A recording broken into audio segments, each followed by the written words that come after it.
जय हिंद दोस्तों। आज हम लोग पुनः उपस्थित हुए हैं। हम लोग जो अनुच्छेद का टॉपिक देख रहे थे, अनुच्छेद में से हम लोग पार्ट 1 देख रहे थे।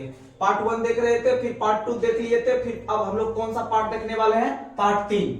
आप लोग को बता दें कि हम लोग जितना भी अनुच्छेद कवर कर रहे हैं, जितना अनुच्छेद जो हम लोग 1 से लेके अभी तक हम लोग 22 तक कवर किए थे, इसमें से कोई भी दिक्कत नहीं होना चाहिए। और जो भी आप सेट प्रैक्टिस कर रहे होंगे उसमें 1 से 2 क्वेश्चन आपको अगर आता होगा अनुच्छेद से तो आपसे बन जा रहा होगा। अगर 1 से 22 तक आता होगा तो बन जाएगा। या आगे जो भी एसएससी जीडी वगैरह एग्जाम में आप बैठने वाले हैं, बीआरएसएससी में बैठने वाले हैं, या फिर आप एनटीपीसी का एग्जाम दीजिएगा, या रेलवे का एग्जाम दीजिएगा, या फिर आप ग्रुप डी में बैठिएगा, टेक्नीशियन में बैठिएगा, तो आपको एक क्वेश्चन यहां से देखने के लिए मिलेगा। तो हम लोग डेली एक एक वीडियो अपलोड करते हैं, आपको अनुच्छेद से संबंधित अभी चल रहे हैं, और इस तरह से हर एक टॉपिक को लेकर हम लोग आगे बढ़ेंगे। और इससे जब आगे बढ़ेंगे तो बहुत महत्वपूर्ण सा जो अनुच्छेद है उसे कवर करेंगे, फिर संविधान संशोधन कवर करेंगे, फिर मौलिक अधिकार देखेंगे, फिर मौलिक कर्तव्य देखेंगे, उसके बाद नीति निर्देशक देखेंगे, यानी जितना जैसे राष्ट्रपति देखेंगे, प्रधानमंत्री देखेंगे, लोकसभा अध्यक्ष देखेंगे, और विभिन्न प्रकार के जो उसमें से विभिन्न प्रकार के समिति होता है, जैसे लोक लेखा समिति, प्राक्कलन समिति, ये सब जितना समिति है हम लोग एक एक करके पढ़ेंगे।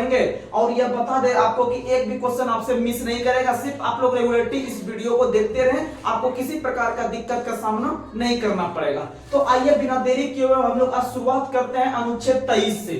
अनुच्छेद 23 तो देखिएगा, हम लोग जो पढ़े थे अनुच्छेद 1 से 4 तक पढ़े थे नागरिकता से लेकर। देखिए हम यहाँ लिखे हैं बहुत कम चीज, लेकिन आपको जब हम बोलेंगे तो लगभग इसमें से सारा जितना बात आता है एग्जाम में हम सब बोल देंगे आपके पास। लेकिन यहाँ पर सब नोट डाउन तो कर नहीं सकते हैं, इसीलिए यहाँ पर जो मेन चीज है हम इसको नोट डाउन किए हैं, यानी कौन सा अनुच्छेद शॉर्ट में क्या कहता है उसे नोट डाउन किए हैं। लेकिन जब अनुच्छेद जैसे अभी 23 बोलेंगे तो अनुच्छेद 23 में जितना क्वेश्चन बना है या आगे बनने वाला है आपके पास हम सब जो है कि अपने शब्द के माध्यम से आप लोगों के बीच रखेंगे, तो आप लोग ध्यान से इसे समझने का कोशिश कीजिएगा। तो हम लोग अनुच्छेद 1 से 4 तक पढ़े थे, नागरिकता को पढ़ लिए थे। सॉरी, अनुच्छेद 1 से 4 तक हम लोग पढ़ लिए थे, आपका केंद्र और राज्य पढ़ लिए थे, यानी केंद्र यानी भारत एक राज्यों का जो संघ है यह पढ़ लिए थे। कहां से? 1 से 4 तक। फिर आपका 5 से 11 तक पढ़े थे नागरिकता।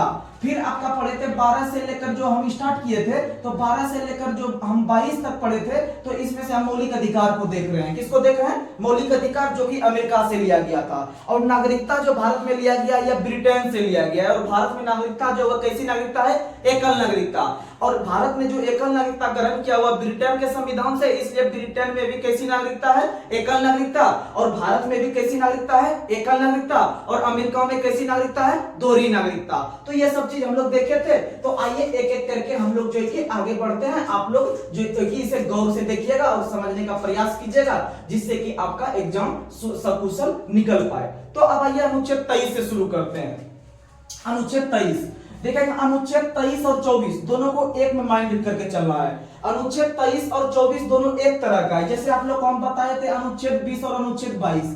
अनुच्छेद 20 और अनुच्छेद 22 दोनों एक प्रकार से व्यक्ति से संबंध रखता है। अनुच्छेद 20 में बताए थे अपराध के संबंध में संरक्षण। अगर कोई व्यक्ति अपराध करता है भारत के अंदर में, या कोई दोष सिद्ध हो जाता है इस पे कि इन्होंने यह गलत काम किया है, तो अनुच्छेद 20 के तहत अपराध के संबंध में संरक्षण बताए थे। वहीं अनुच्छेद 22 में बताए थे गिरफ्तारी के संबंध में। किसके संबंध में? गिरफ्तारी के संबंध में। तो ये दोनों चीज आपको हम बताए थे एक में लेके। उसी तरह से आज हम देखने जा रहे हैं अनुच्छेद 23 और 24। अनुच्छेद 23 और 24 अगर हम देखते हैं मौलिक अधिकार के संदर्भ में यह महत्वपूर्ण स्थान रखता है, क्योंकि किसी गरीब असहाय से संबंधित है यह। क्योंकि आपको गरीब असहाय बेघर, जिसे कि एक वक्त का रोटी नहीं नसीब होता है, वैसे व्यक्तियों के लिए भारत सरकार या हमारा संविधान इसे संरक्षण दे रहा है। क्या दे रहा है? संरक्षण दे रहा है, या इसे बढ़ोतरी यानी इसे बढ़ावा दे रहा है, यानी इसे डेवलप कर रहा है कि यह भी एक सामान्य व्यक्ति के भांति जीवन यापन करे। जो कि आज रोड पे घूमता हुआ आपको नजर आ रहा होगा व्यक्ति, जिसे कि एक पेट का खाना नहीं नसीब हो जाता है, कि रात में खाएंगे वो दिन में फिर सोचना पड़ जाता है जिस व्यक्ति को,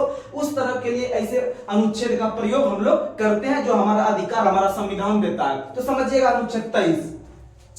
अनुच्छेद 23 कहता है कि भारत के अंदर में जितने भी मानव हैं उनका दुर्व्यवहार नहीं हो सकता है। क्या नहीं हो सकता है? दुर्व्यवहार, यानी उसके साथ किसी प्रकार का दुर्व्यवहार नहीं कर सकते हैं, उसके साथ किसी प्रकार का गलत काम नहीं कर सकते हैं। यानी कि आप उसे अगर किसी व्यक्ति को मान लीजिए आप किसी काम पर लगा रहे हैं या फिर अपने यहाँ मजदूरी पे उसे रख रहे हैं, तो कम से कम उसे इतना सा भोजन वगैरह व्यवस्था करवा दीजिए कि कम से कम उसका घर या फिर उसका पेट चल जाए, उसका पेट चल जाए। तो समझिएगा, यानी कि आप सही तरीका से उस मानव को यूज कीजिए, उस मानव का आप दुर्व्यवहार या उसे गलत तरीका से यूज नहीं कर सकते हैं। यह कहता है अनुच्छेद 23, यह कहता है अनुच्छेद 23। और बलात्सरम, और बलात्सरम का मतलब होता है, बलात्सरम का मतलब होता है यानी कि किसी भी बच्चे को या फिर आप जो काम पर लगाते हैं उसे भी उसे भोजन के रूप में या फिर उसे आगे जो है कि आप डेवलप कर सकते हैं। यह भी अनुच्छेद कौन करता है? 23। अनुच्छेद 23 कहता है मानवों के दुर्व्यवहार और बलात्सरम, इन दोनों पर प्रतिबंध जो लगाया गया है, कौन सा अनुच्छेद? अनुच्छेद 23। कौन सा अनुच्छेद? अनुच्छेद 23।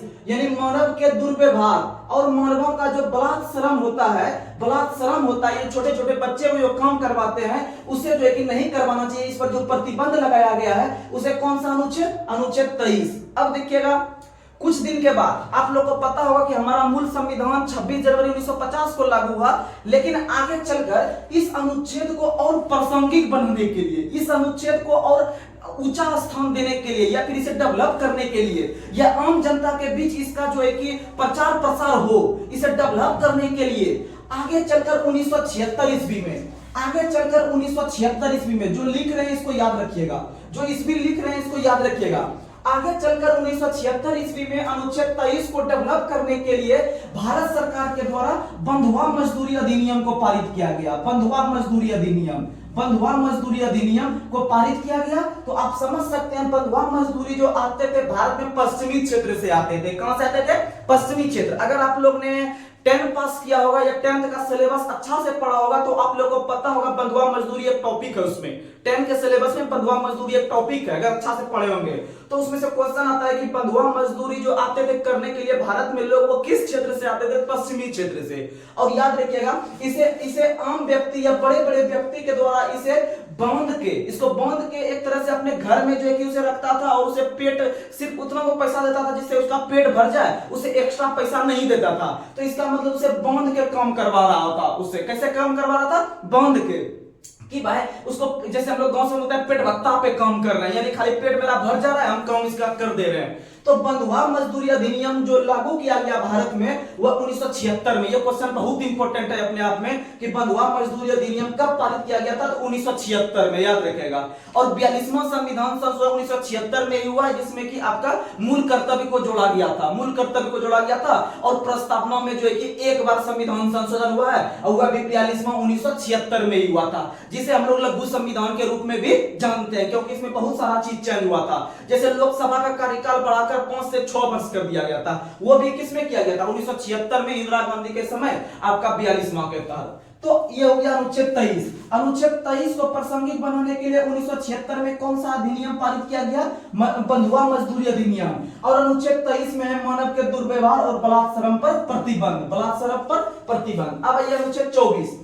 अनुच्छेद 24, अनुच्छेद 24 देखिएगा, 24 का इकाई डिजिट 4 है और उसमें जो चीज रखा गया है उसका भी इकाई डिजिट क्या है? 4 है, उसका भी इकाई डिजिट 4, यानी 24 में 14, 24 में 14, 24 में 14। और अनुच्छेद 24 जो है वह कहता है 14 वर्ष से कम उम्र के बच्चों पर जो है कि किसी खतरनाक काम पर नहीं लगा सकते, अर्थात उसका प्रतिबंध किया गया है। क्या किया गया है? प्रतिबंध। यानी कि अनुच्छेद 23 मानव के दुर्व्यवहार पर रोक, और अनुच्छेद 24 में 14 वर्ष, 24 में 14 वर्ष, 24 में 14 वर्ष, यानी कि 14 वर्ष से कम उम्र के बच्चों को किसी खतरनाक काम पर नहीं लगा सकते हैं। अगर 14 वर्ष से कम उम्र के बच्चा किसी खतरनाक काम पर लग रहे हैं या बड़ा बड़ा खान वगैरह में अगर कहीं पर जो घटना घट सकता है या बड़ा बड़ा दिक्कत का सामना हो सकता है छोटे बच्चों के लिए, तो वैसे जगह पर जो कि किसी भी छोटे बच्चे जिसका उम्र 14 वर्ष से कम है उसे किसी खतरनाक काम पर नहीं लगा सकते हैं। यह जगह की कौन सा अनुच्छेद में है? अनुच्छेद 24। और याद रखिएगा, अनुच्छेद 23 और 24 दोनों को मिलाकर एक रूप में हम लोग जानते हैं कि शोषण के विरुद्ध अधिकार, शोषण के विरुद्ध अधिकार। अच्छा आप लोग बताइए कि इन दोनों को मिला के अगर हम देखते हैं तो बताइए शोषण जिस व्यक्ति का हो रहा है उस पर रोक हो रहा है कि नहीं हो रहा है? यानी एक मानव का दुर्व्यवहार यानी गलत काम करने से उसको रोक रहा है, अब प्लस में दूसरा 14 वर्ष से कम उम्र के बच्चों को किसी खतरनाक काम पर नहीं लगा सकते हैं, इसको भी ब्रेक कर रहा है, अर्थात उस व्यक्ति को शोषण होने से हम बचा रहा है। या फिर हम लोग का संविधान जो है ये शोषण के विरुद्ध अधिकार को जो है कि आपका डेवलप कर रहा है। क्यों डेवलप कर रहा है? क्योंकि अनुच्छेद 23 और 24 जो है कि ब्रेक करने का काम कर रहा है, किसी खतरनाक काम पर नहीं लगा सकते हैं और मानव का दुर्व्यवहार नहीं कर सकते हैं। ये हो गया अनुच्छेद 23 और 24। तो ऐसे भी क्वेश्चन पूछता है कि निम्न में से कौन सा अनुच्छेद में शोषण के विरुद्ध अधिकार का वर्णन है? शोषण के विरुद्ध अधिकार 23 से 24, 23 से 24 यानी 23 से 24 हो गया शोषण के विरुद्ध अधिकार। अब आइए अनुच्छेद 25 से पढ़ते हैं। तो देखिएगा अनुच्छेद 25, तो अनुच्छेद 25 से जब पढ़ना चालू करेंगे तो 25 से लेकर 28 तक पढ़ेंगे एक में, अनुच्छेद 25 से लेकर 28 तक। और यह जो बात करेगा यह धर्म से संबंधित बात करेगा। किससे संबंधित बात करेगा? धर्म से संबंधित बात करेगा, याद रखिएगा। अनुच्छेद 23 से 24 किसके विरुद्ध बात किया था? शोषण के विरुद्ध अधिकार, शोषण के विरुद्ध अधिकार 23 24। और अनुच्छेद 25 से लेकर 28 जो हमारा 4 अनुच्छेद है, 25, 26, 27, 28, ये चारों का चारों अनुच्छेद बात करेगा आपका किससे संबंधित? धर्म से संबंधित। जो अनुच्छेद 25 से लेकर जब 28 तक हम लोग धार्मिक स्वतंत्रता का अधिकार पढ़ने के लिए चल रहे हैं, तो अनुच्छेद 25 ही कहता है कि भारत में जितने भी लोग हैं वह किसी भी धर्म को मान सकता है, उसका प्रचार प्रसार कर सकता है, उसे आगे बढ़ा सकता है। या कोई व्यक्ति मुस्लिम धर्म में है तो वह हिंदू धर्म को अपना सकता है, कोई हिंदू में है तो वह मुस्लिम में जा सकता है, कोई सिख में है तो ईसाई में जा सकता है, कोई ईसाई में है तो हिंदू में आ सकता है। अर्थात धर्मांतरण जो हो सकता है वह किसी भी धर्म में हो सकता है और किसी भी धर्म का प्रचार प्रसार कर सकते हैं। वह कौन सा अनुच्छेद में? 25। कौन सा अनुच्छेद? 25। तो याद रखिएगा 25 से लेके 28 तक धर्म से पढ़ेंगे। और अनुच्छेद 25 जो उसका पहला है वो कहता है कोई भी धर्म मान सकते हैं, वो कहता है कोई भी धर्म मान सकते हैं। उसके बाद बात आता है अनुच्छेद 26 से।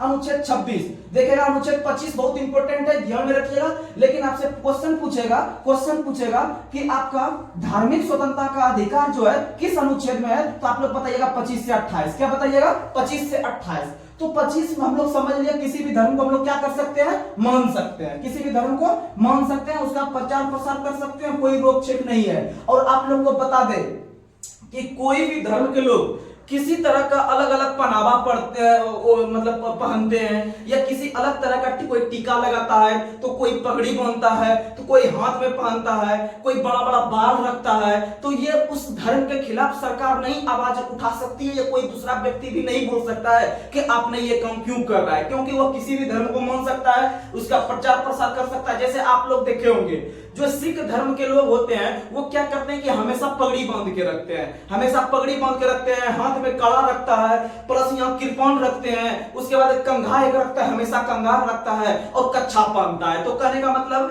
5 प्रकार का जो क का प्रयोग करते हैं, समझने का कोशिश कीजिएगा। सिख धर्म के लोग जो 5 प्रकार के क का प्रयोग करते हैं, 5 प्रकार के क यानी 5 ककार, इसको कभी कभी बोल देते हैं ककार, 5 प्रकार के ककार। और 5 प्रकार के क का जो प्रयोग शुरू किया है सिख धर्म के लोग ने, वह गुरु गोविंद सिंह ने शुरू करवाया था। गुरु गोविंद सिंह, आप लोग गुरु गोविंद सिंह को जानते होंगे।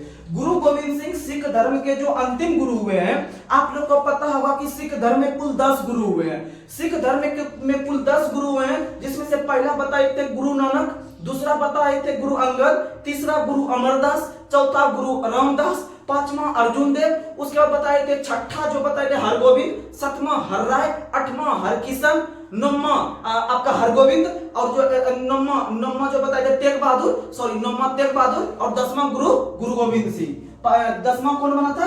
गुरु गोविंद सिंह। तो गुरु गोविंद सिंह ने सिख धर्म के प्रचार प्रसार के लिए उन्होंने पहली बार 5 प्रकार के क का प्रयोग करना शुरू करवाया सिख धर्म को, जिसे हम लोग ककार के रूप में जानते हैं। किस रूप में जानते हैं? ककार के रूप में। तो आप लोग को बता दे 5 प्रकार के क में से एगो याद रखिएगा, केस हमेशा रखता है, वो केस। एगो रखता है कृपान, क्या रखता है? कृपान। एगो रखता है कंघा, एगो कच्छा, और एगो रखता है कड़ा। क्या रखता है? कड़ा, हाथ में जो पहनता है कड़ा।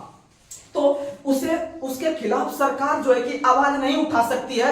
आवाज इसलिए नहीं उठा सकती है क्योंकि अनुच्छेद 12 से लेकर 35 तक जो है वह मौलिक अधिकार की चर्चा करती है, और उसी बीच में हम लोग पढ़ते हैं अनुच्छेद 25। तो बताइए ये भी क्या चीज है? मौलिक अधिकार। इसके खिलाफ अगर सरकार आवाज उठाएगी तो ये व्यक्ति डायरेक्ट सुप्रीम कोर्ट जा सकता है कि भाई देखिए मेरा जो है कि मौलिक अधिकार का क्या हो रहा है? हनन हो रहा है। क्या हो रहा है? हनन। और सुप्रीम कोर्ट जो है कि इसके खिलाफ एक्शन ले लेगा सरकार के खिलाफ कि आपने काहे इसके धर्म में इंटरफेयर किए, तो वो सुप्रीम कोर्ट उसके खिलाफ 5 प्रकार का रिट जारी करेगा अनुच्छेद 32 के तहत। और रिट क्या होता है ये से भी हम लोग समझेंगे, आगे हम लोग अब बढ़ते हैं। तो उसी तरह से 25 में कोई दिक्कत किसी को नहीं आना चाहिए। तो अगर किसी प्रकार का किसी क्वेश्चन में किसी को डाउट आता है तो आप लोग बेधड़क जो है कि आप कमेंट कर सकते हैं, उसका जवाब तुरंत मिलेगा।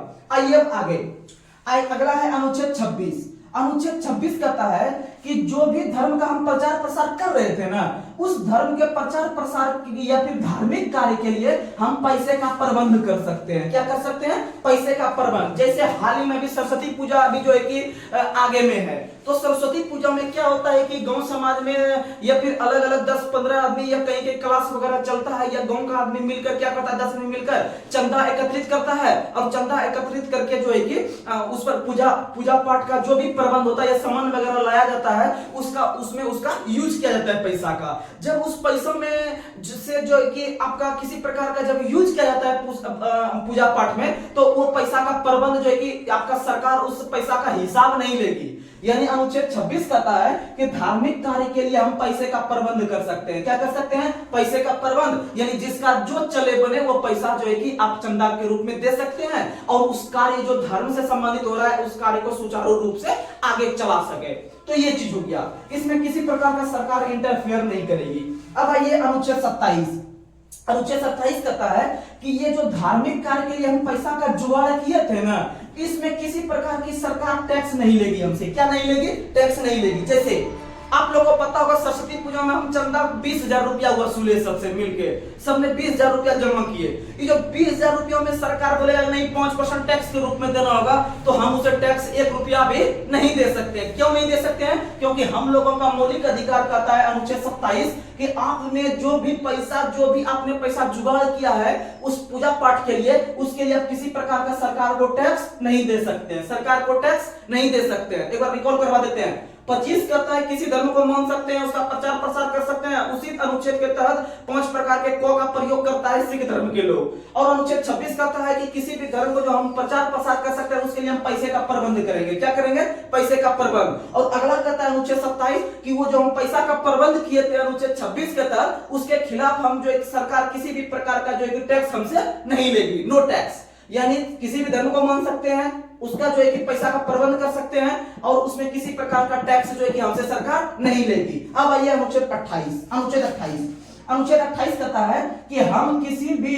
तरह के किसी भी धार्मिक कार्य में सरकार किसी भी प्रकार का धार्मिक से संबंधित शिक्षा नहीं देगी। यानी इसमें नो एजुकेशन। इसमें क्या है? No education. यानी सरकार कहता है या कहती है कि हम या सरकार के द्वारा संचालित या सरकार के द्वारा पोषित या सरकार से के द्वारा मान्यता प्राप्त स्कूल में कहीं भी किसी भी तरह का धर्म से संबंधित शिक्षा नहीं दिया जाएगा। यानी नो एजुकेशन, यानी नो एजुकेशन। ऐसा नहीं कि कोई स्कूल वहां पर चल रहा है तो वहां पर भगवत गीता पढ़ाया जा रहा है, अब कहीं पर कुरान पढ़ाया जा रहा है, कहीं पर बाइबिल पढ़ाया जा रहा है। ऐसा नहीं होता है, ऐसा नहीं होता। यह कौन अनुच्छेद कहता है? अनुच्छेद 28। अनुच्छेद 28। तो एक बार में इसको देखिए, 25 से 28 एक बार में रिकॉल कीजिए।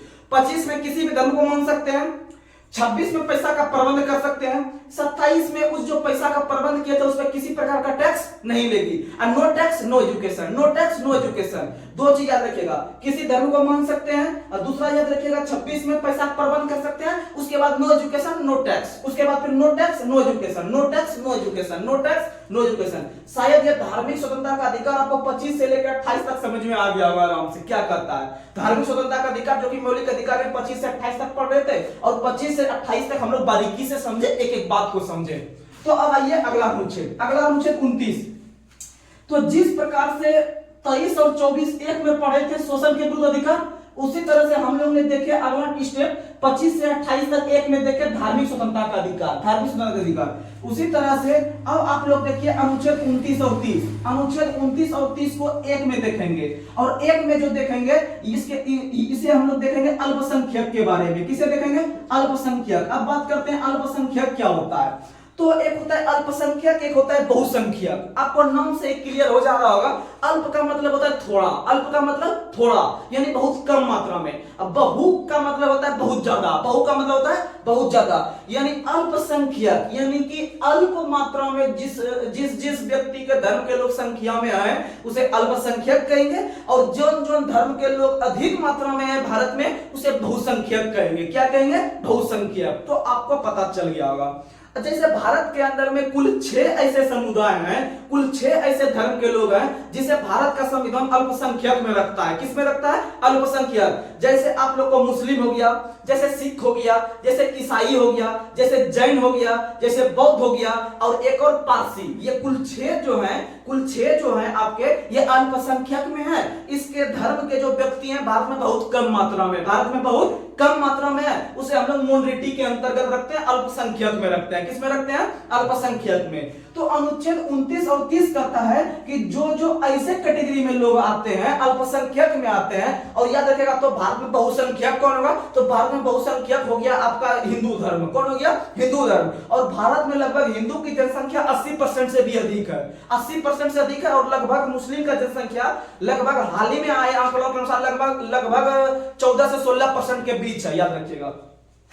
तो अल्पसंख्यक समुदाय का जो संरक्षण प्रदान किया गया है वह 29-30 में। किसमें किया गया है? 29-30 में अल्पसंख्यक वर्ग के जितने भी लोग होंगे, चाहे तो वह अपने आप को या फिर अपने जो भी उसका लिपि है, जो भी उसका पढ़ने का तौर तरीका है, या जो भी उसका आरक्षण है, या जो भी उसका जाति है, या उसका जो लिपि है, या उसका जो शैक्षणिक संस्थान है, उसे बचा कर रख सकती है। क्या करके रख सकती है? बचा कर। अच्छा बताइए, अगर सरकार इस पे स्पेशली अगर ध्यान नहीं देगी तो क्या ये लोग इस तरह से डेवलप कर पाएंगे? नहीं कर पाएंगे, क्योंकि ये अल्पसंख्यक है। क्या है? अल्पसंख्यक है। इसीलिए मौलिक अधिकार के अंतर्गत इस चीज को जगह दिया गया कि इसका भी समान रूप से क्या हो? डेवलप हो। समान रूप से क्या हो? डेवलप हो, और अन्य धर्म के भांति ये लोग भी आगे बढ़े।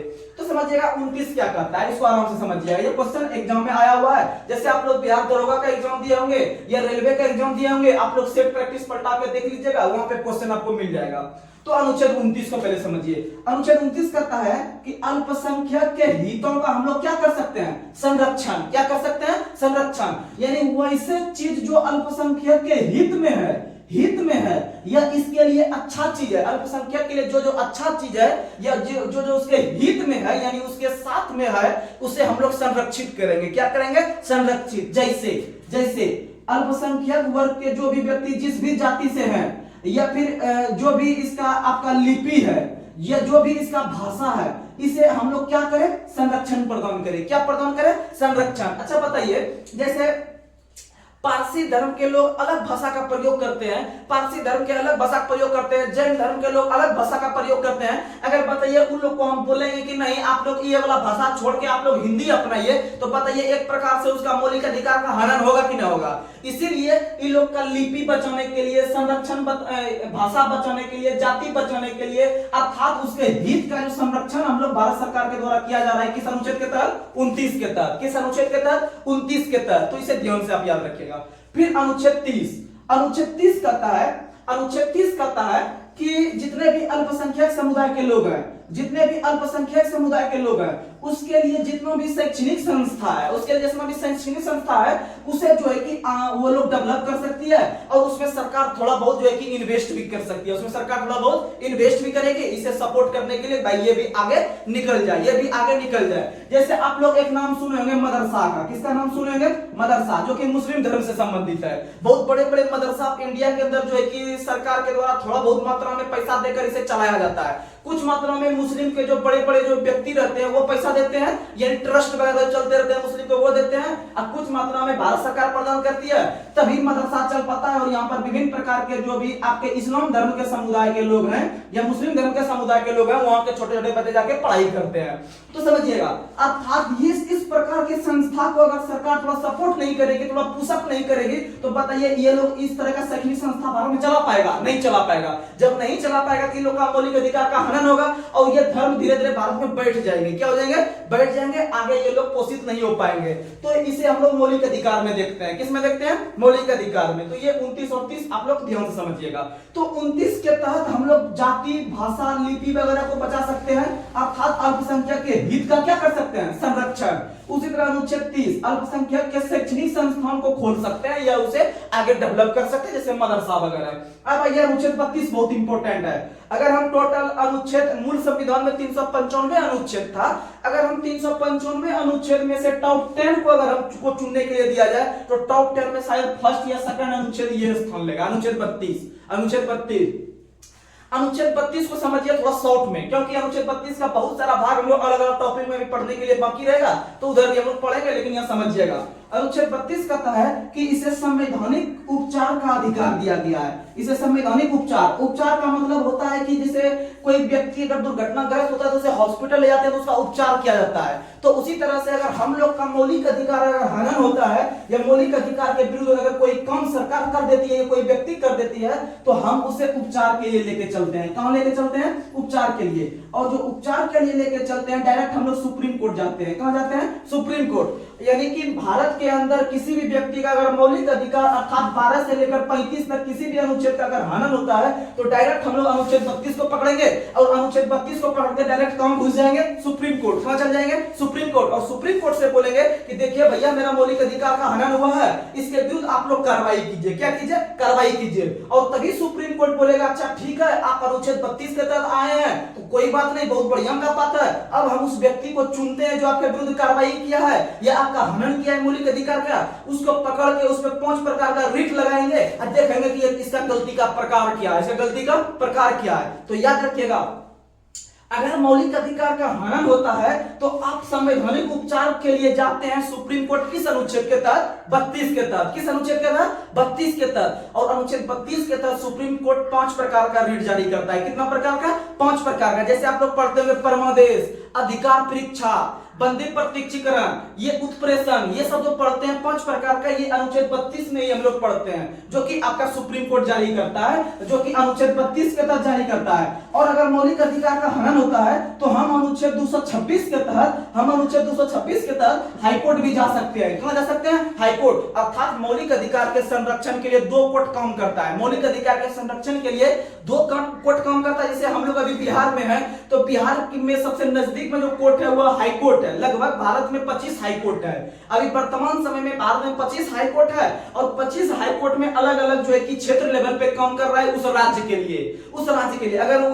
अगर हाई कोर्ट काम नहीं संभाल पाता है या बड़ा कोई केस मुद्दा रहता है तो उसे डायरेक्ट सुप्रीम कोर्ट में जो है कि उसे भेज देता है, भाई जाइए आपका बड़ा केस है आप सुप्रीम कोर्ट में जाइए। और केस में भी पैसा के हिसाब पे केस का बंटवारा होता है। अगर मान लीजिए अगर 5 लाख से कम का है तो हाई कोर्ट संभालेगा या उससे ज्यादा का है तो सुप्रीम कोर्ट संभालेगा। ऐसा केस को कैटेगराइज कर दिया जाता है पैसा के तुलना में। तो समझिएगा तो अनुच्छेद 32 के तहत हम लोग डायरेक्ट कहां जा सकते हैं? Supreme court. और अनुच्छेद 226 के तहत हम लोग कहां जा सकते हैं? High court. और हाई कोर्ट जो रिट जारी करता है यह 226 के तहत और जो है कि आपका सुप्रीम कोर्ट जारी करता है किस अनुच्छेद के तहत? 32 के तहत। अर्थात एक प्रकार से अगर अनुच्छेद 32 में यह चीज नहीं लिखा रहता, अगर हम लोग का हनन भी हो जाता और उपचार करने का अधिकार नहीं रहता तो बताइए हम लोग को के लिए कोई फायदा वाला चीज था? नहीं था। क्यों? क्योंकि अगर कहीं भी अगर हनन होता है, अगर उसका कोई उपचार करने का अगर जरिया नहीं है तो बताइए यहाँ पर कहां भटकते, इसका कोई जो है कि माई बाप नहीं था। तो जैसे कहने का मतलब है कि अगर कोई व्यक्ति रोड पे एक्सीडेंट करता है तो एक्सीडेंट करके आप लोग को लगता है कि जल्दी से उसको जो कि नजदीकी अस्पताल में उसे भर्ती कराएं जो उसका जान बच जाए। तो उसमें क्या होता है अगर वो नजदीक में अस्पताल नहीं रहता तो उसे डायरेक्ट जो है कि रहता बहुत बड़ा जैसे कि एम्स वगैरह होता है बड़ा शहर में, तो वहां लेके जाते तब तक में वो जो है कि मौत हो जाता है उनका। तो इसीलिए क्षेत्र लेवल पे भी जो है कि एक आपका हॉस्पिटल बनाना चाहिए जिससे कि आपका नजदीक में जो है कि क्विक उसका जो है कि इलाज हो पाए। तो उसी तरह से जो है कि हम लोग पहले हाईकोर्ट का लेंगे शरण, अगर हाईकोर्ट संभालेगी तो सही है और नहीं तो डायरेक्ट हम लोग कहां जाएंगे? Supreme court. ये चीज होता है अनुच्छेद 32 में। अब भैया अनुच्छेद 33 और 34 ज्यादा इंपॉर्टेंट नहीं है, बस आप लोग थोड़ा सा ध्यान में रखिएगा। अभी तक एग्जाम में नहीं पूछा गया है लेकिन आगे पूछ सकता है। अनुच्छेद 33 कहता है सशस्त्र बल, पुलिस बल और सुरक्षा बल के फंडामेंटल राइट, देखिएगा FR लिखे हैं, फंडामेंटल राइट यानी मौलिक अधिकार पर प्रतिबंध लगता है, मौलिक अधिकार पर प्रतिबंध। अब इसको समझिएगा, थोड़ा सा गौर से समझिएगा तभी समझ में आएगा अनुच्छेद 33, नहीं तो फिर दिक्कत हो जाएगा।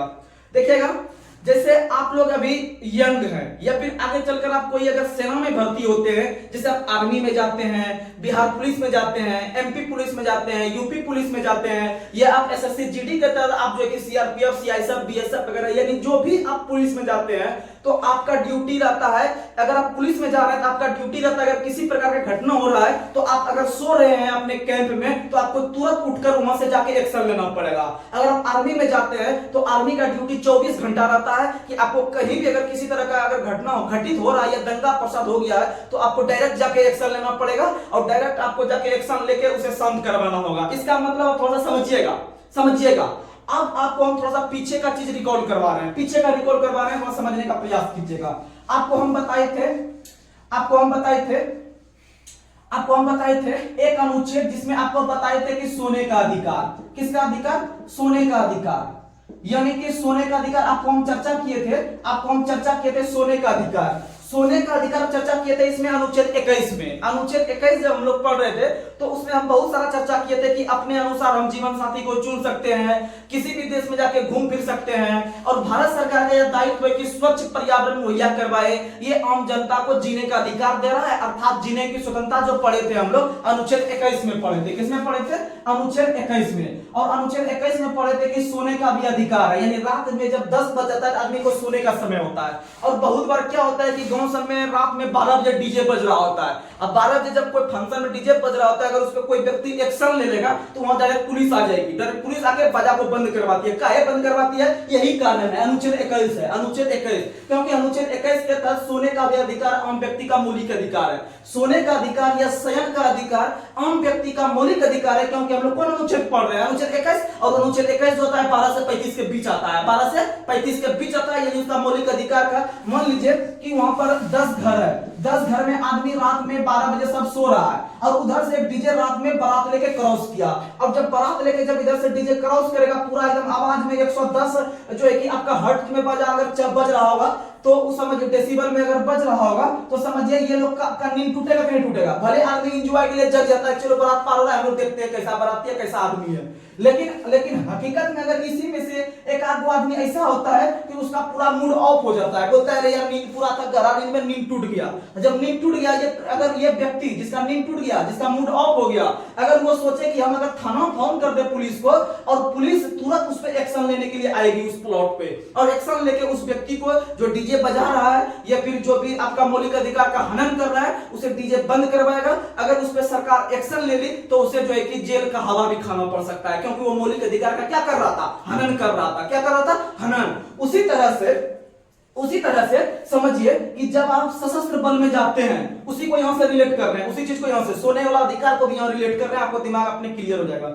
जब आप सशस्त्र बल में जाते हैं, आर्मी में जाते हैं, नेवी में जाते हैं, आप बिहार पुलिस में जाते हैं, एमपी पुलिस में जाते हैं, तो आपको वहां पर 24 आवर ड्यूटी रहता है, 24 आवर ड्यूटी रहता है। बताइए उसमें सोने का आदमी का ठहार नहीं रहता है कि हम कब सोएंगे नहीं सोएंगे। अब आप क्या कीजिएगा, मान लीजिए 12 बजे आपका 6 बजे ड्यूटी ऑफ हुआ, आप आराम से जाके 8 बजे खा पी के सो गए। जब आप 8 बजे रात में सो गए और 12 बजे रात में आप जब सो रहे होते हैं तो 12 बजे उधर से कॉल आता है आपका जो भी आपका इंचार्ज रहेगा कि भाई देखिए फलाना नामक स्थान पर ये जो कि हिंदू मुस्लिम में दंगा फसाद हो गया है, जल्दी यहाँ पर पहुंचना, जो कि इमरजेंसी हो गया है, यहाँ पर जल्दी पहुंचिए 10 मिनट के अंदर में। तो क्या बोलिएगा? हम अभी नहीं जाएंगे, हमको अभी सोने दीजिए, सब आप नहीं बोल सकते हैं। तो इसका मतलब आप ये नहीं समझिएगा कि हमको अनुच्छेद 21 मौलिक अधिकार दे रहा है कि सोने वाला नहीं।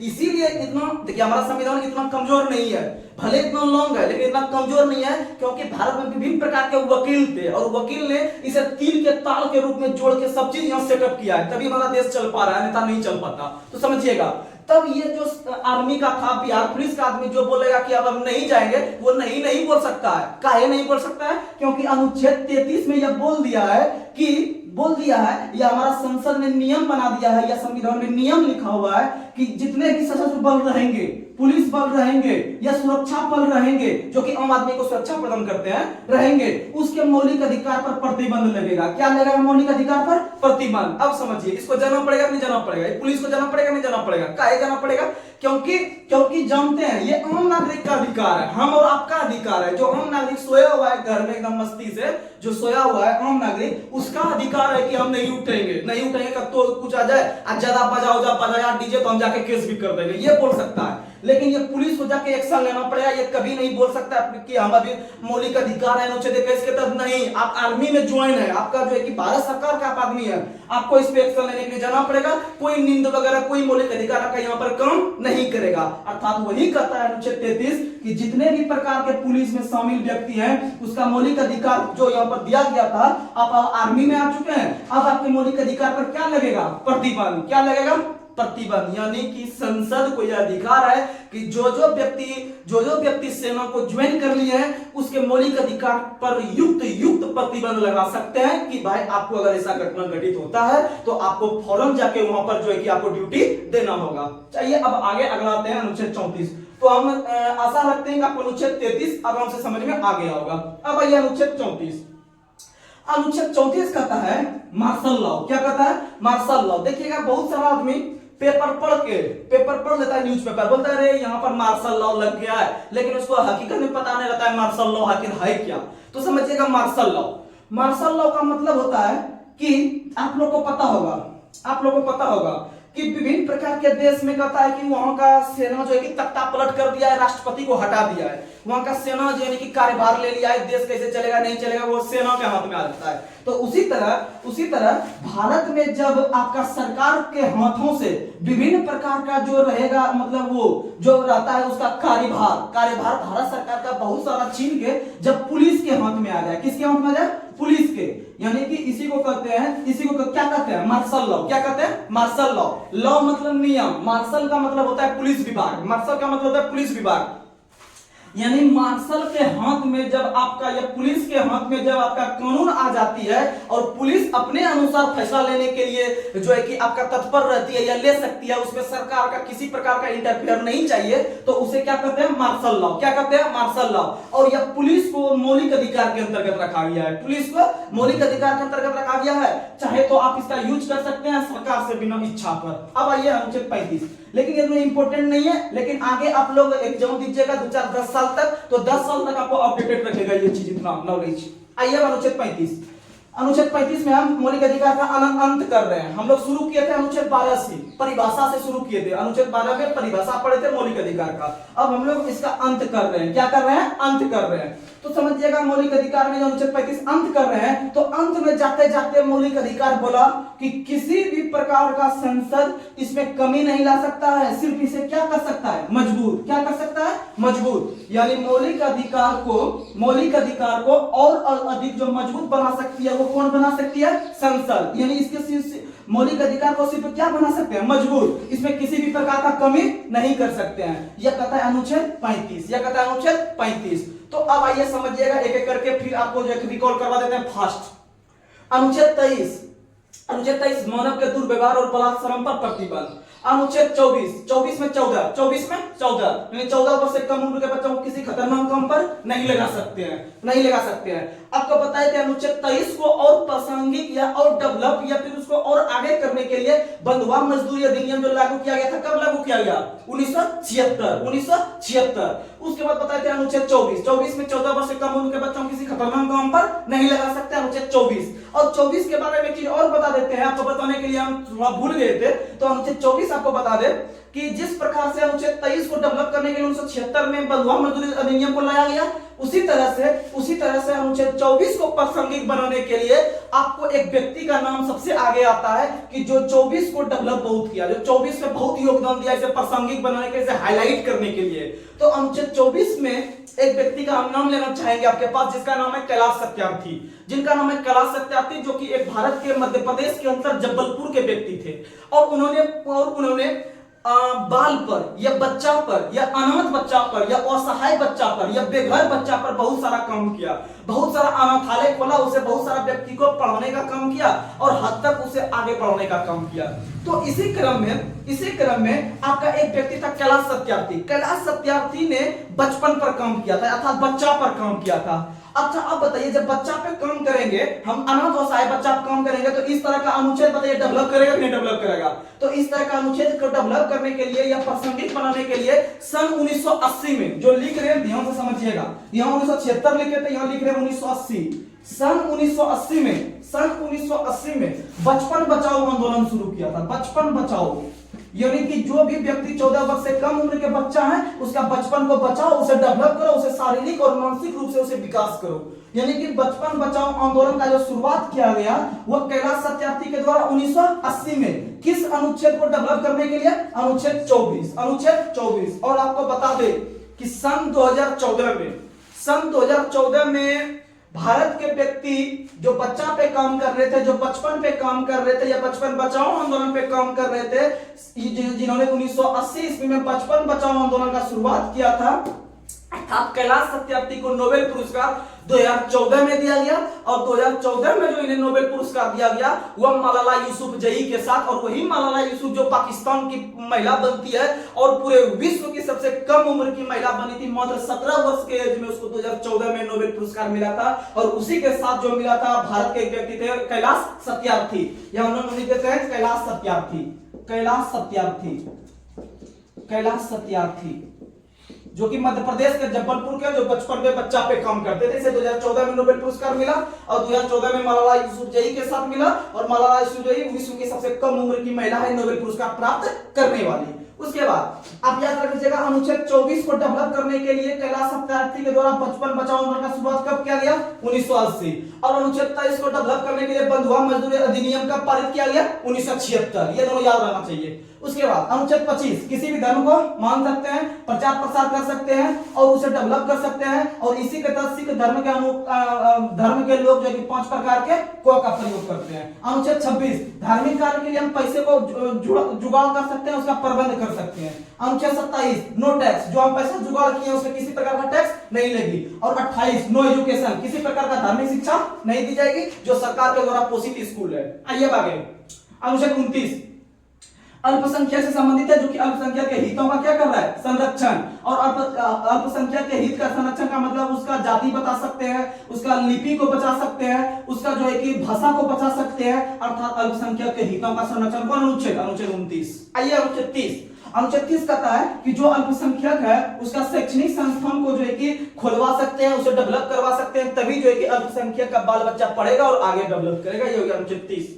आइए अनुच्छेद 32, सबसे इंपोर्टेंट अनुच्छेद 32, संवैधानिक उपचार का अधिकार। संवैधानिक उपचार का अधिकार करने का मतलब है अगर किसी प्रकार के मौलिक अधिकार का हनन होता है किसी व्यक्ति का, तो हम 2 कोर्ट की सहायता ले सकते हैं, एक हाई कोर्ट, एक सुप्रीम कोर्ट। एक हाई कोर्ट और दूसरा सुप्रीम कोर्ट। अगर सबसे पहला हम जो जाएंगे वो पहला जाएंगे हाई कोर्ट। अगर हाई कोर्ट बात मानता है तो सही है, नहीं तो डायरेक्ट हम कहां जाएंगे? Supreme court. डायरेक्ट कहां जाएंगे? Supreme court. यानी पहला हाई कोर्ट, दूसरा सुप्रीम कोर्ट। और सुप्रीम कोर्ट जो एक्शन लेगा अनुच्छेद 32 के तहत, हाई कोर्ट जो एक्शन लेगा 226 के तहत। यानी कि सुप्रीम कोर्ट रिट जारी करते हैं अनुच्छेद 32 के तहत और हाई कोर्ट जारी करते हैं अनुच्छेद 226 के तहत। हाई कोर्ट अनुच्छेद 226 के तहत। और बात याद रखिएगा कि वर्तमान समय में भारत में कुल हाई कोर्ट की संख्या जो है वो कुल 25 है। और 25वां हाई कोर्ट जो बना है वही अमरावती हाई कोर्ट बना है आंध्र प्रदेश में। अमरावती हाई कोर्ट बना है आंध्र प्रदेश में। और भारत में सुप्रीम कोर्ट की संख्या कितनी है? 1। सुप्रीम कोर्ट 1 जो दिल्ली में। अगला देखिएगा, अगला है अनुच्छेद 32 को बता देते हैं। अनुच्छेद 32 का संवैधानिक उपचार का अधिकार। और अनुच्छेद 32 को ही भारत के एक महान व्यक्ति थे जो भारत के पहले कानून मंत्री बने थे, डॉक्टर भीमराव अंबेडकर। डॉक्टर भीमराव अंबेडकर ने संविधान की आत्मा के रूप में अनुच्छेद 32 को पुकारा है। अनुच्छेद 32 को संविधान की आत्मा डॉक्टर भीमराव अंबेडकर के अनुसार अनुच्छेद 32। लेकिन अगर जनरली पूछेगा, किसी व्यक्ति का नाम नहीं लेगा, सीधा पूछेगा संविधान की आत्मा प्रस्तावना, संविधान की आत्मा प्रस्तावना, संविधान की आत्मा प्रस्तावना। आइए अब अनुच्छेद 33। अनुच्छेद 33 सभी प्रकार के सेनाओं पर जो है कि फंडामेंटल राइट या मौलिक अधिकार पर क्या लगा सकता है? प्रतिबंध। और कैसे लगेगा नहीं लगेगा आपको हम समझा चुके हैं। आइए अनुच्छेद 34। अनुच्छेद 34 मार्शल लॉ। अनुच्छेद 34 मार्शल लॉ, जब कानून या फिर जब सत्ता सेनाओं के हाथ में आ जाए। किसके हाथ में आ जाए? सेनाओं के हाथ में आ जाए। आइए अब उसके बाद अनुच्छेद 35। अनुच्छेद 35 लास्ट है मौलिक अधिकार का, इसीलिए इसको बोला क्या रे और इसको मजबूती कर दो। क्या कर दो? और मजबूत कर दो। 12 में शुरुआत की थी परिभाषा से और 35 में अंत कर रहे हैं मजबूती से। किसे कर रहे हैं? मजबूती। यानी भारत के अंदर जो कानून निर्माण की सबसे बड़ी संस्था है संसद, संसद को यह अधिकार है कि मौलिक अधिकार में कभी कमी तो कर ही नहीं सकता।